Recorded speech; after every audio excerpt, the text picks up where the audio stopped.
मुत्तहदा अरब अमारात की जानिब से बैलिस्टिक मिसाइल फायर किए गए। दोनों मिसाइल UAE के साहिल के करीब जा गिरे।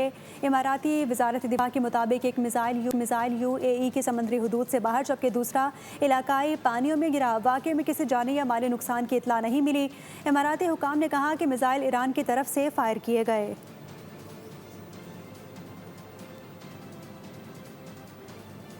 मुत्तहदा अरब अमारात की जानिब से बैलिस्टिक मिसाइल फायर किए गए। दोनों मिसाइल UAE के साहिल के करीब जा गिरे। इमाराती वजारत दिफा के मुताबिक एक मिसाइल UAE की समंदरी हदूद से बाहर जबकि दूसरा इलाकाई पानियों में गिरा। वाक़े में किसी जानी या माली नुकसान की इतला नहीं मिली। इमाराती हुकाम ने कहा कि मिसाइल ईरान की तरफ से फायर किए गए।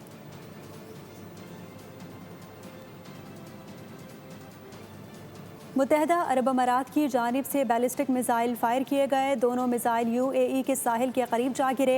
इमाराती वजारत दिफा के मुताबिक एक मिसाइल UAE की समंदरी हदूद से बाहर जबकि दूसरा इलाकाई पानियों में गिरा। वाक़े में किसी जानी या माली नुकसान की इतला नहीं मिली।